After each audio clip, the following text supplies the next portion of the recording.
You can listen to Football for Kids completely ad-free by signing up on Patreon or on Apple Podcast subscription. You can also link Patreon to your podcast player via Spotify or Apple Podcasts. Without adverts, there is no show. This episode is brought to you by our partners at Everton FC.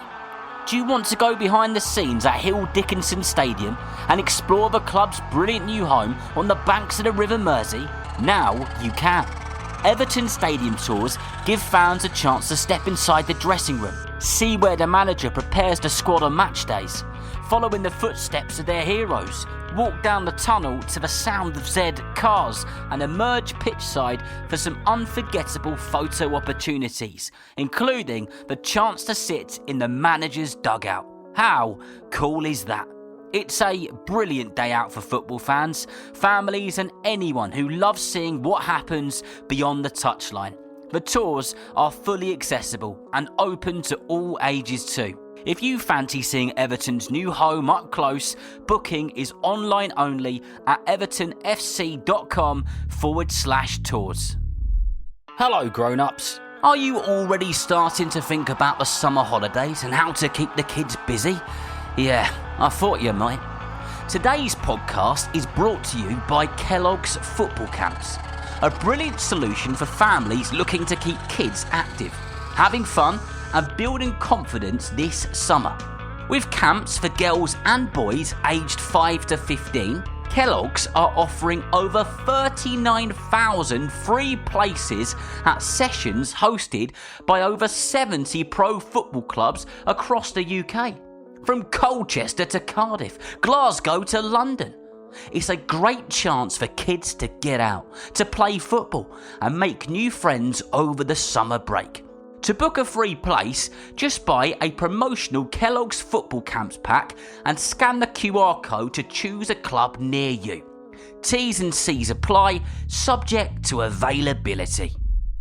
Big color, bigger savings. Sherwin-Williams Super Sale is here. Get 40% off paints and stains June 5th through the 11th with prices starting at $30.89. Whether you're refreshing your interior or exterior, we've got the colors to bring your vision to life. And with delivery, getting everything to your door is easier than ever. Shop online to have it delivered or visit your neighborhood Sherwin-Williams store. Click the banner to learn more. Retail sales only. Some exclusions apply. See store for details. Delivery available on qualifying orders.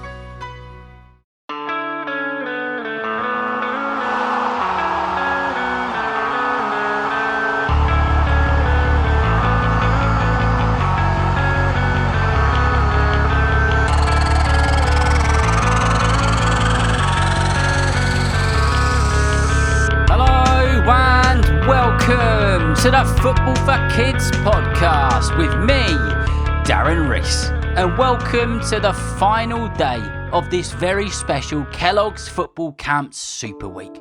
7 days, 8 episodes in total, because this is another two-parter. And in this two-parter, we're going to finish our World Cup journey special with the England skipper, the captain, the man who scores for fun, Harry Kane. There are few shirts in football that feel heavier than the white shirt of England.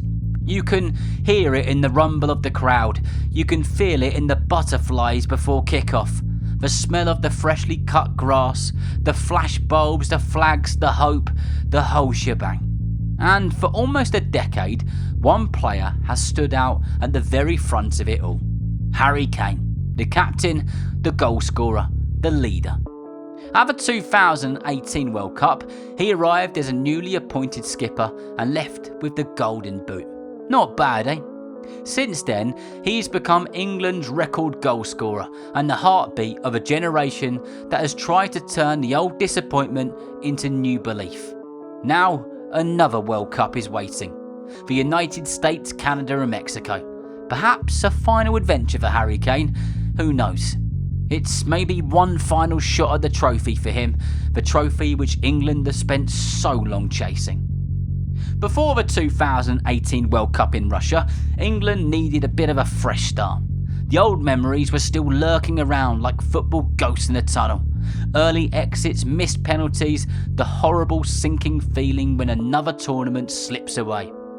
Then, at St George's Park, where the England team train, Gareth Southgate gathered the squad together. He had an announcement to make. Harry Kane would captain England at the World Cup. He was only 24 years old, the youngest England captain ever to lead the team at a World Cup tournament. Southgate admired Harry Kane's professionalism, his belief and the standards that he sets every single day, for him and for his teammates. And Kane was not interested in whispering about England hopes.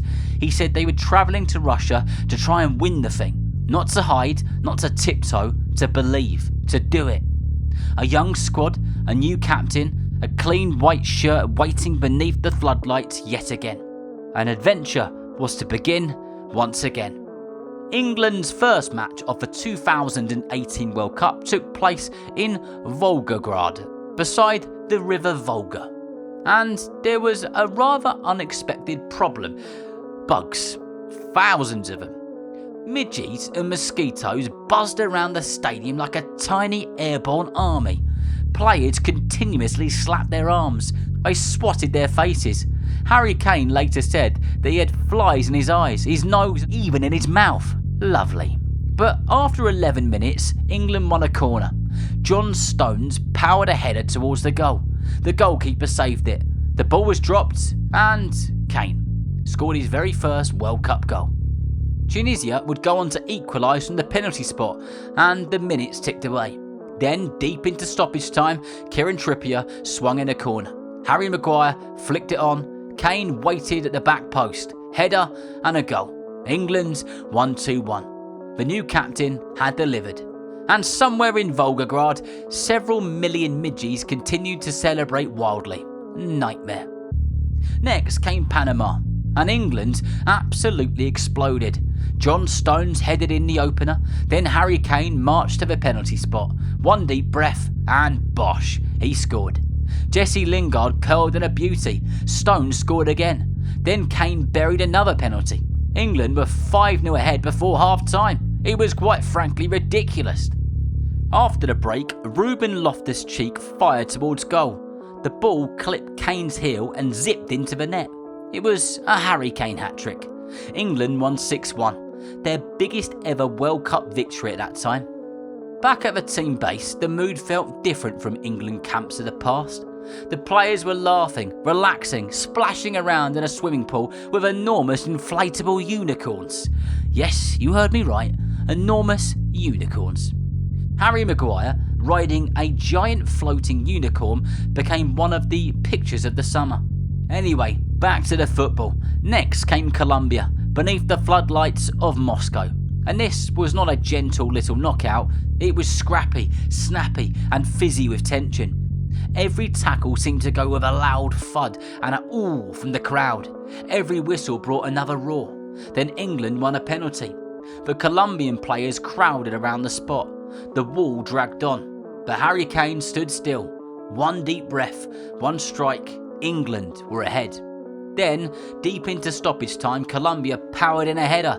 It was 1-0. Extra time could not separate them. Penalties would be upon them again. The word England fans had learned to fear. Kane scored first, then Jordan Henderson saw his effort saved. Then Jordan Pickford stopped a penalty. Eric Dyer walked forward and he scored. England won their very first World Cup penalty shootout ever. Yes, you heard me right. That was the first time England had ever won a penalty shootout at the World Cup, and Harry Kane was the captain. England's adventure did not end with a trophy that tournament.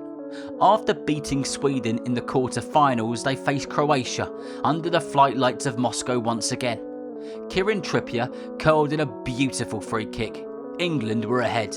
For a little while, the dream shimmered in front of them. But Croatia are a great side, and they fought back. It was heartbreak. It was tears. Croatia beat England and knocked them out. Harry Kane finished the tournament with 6 goals and the Golden Boot. The captain had arrived in Russia carrying a heavy white shirt and a mountain of pressure. He left as one of the stars of the World Cup. But this story is only halfway through. In part 2, we'll travel to Qatar. Another penalty shootout, another enormous moment, and another twist in the Harry Kane World Cup adventure. So remember, if you know someone who loves football just as much as you do, then please tell them about the Football for Kids podcast. And whether you're playing football soon, watching it on the telly or pitch side, I hope that you enjoy the game. See you next time.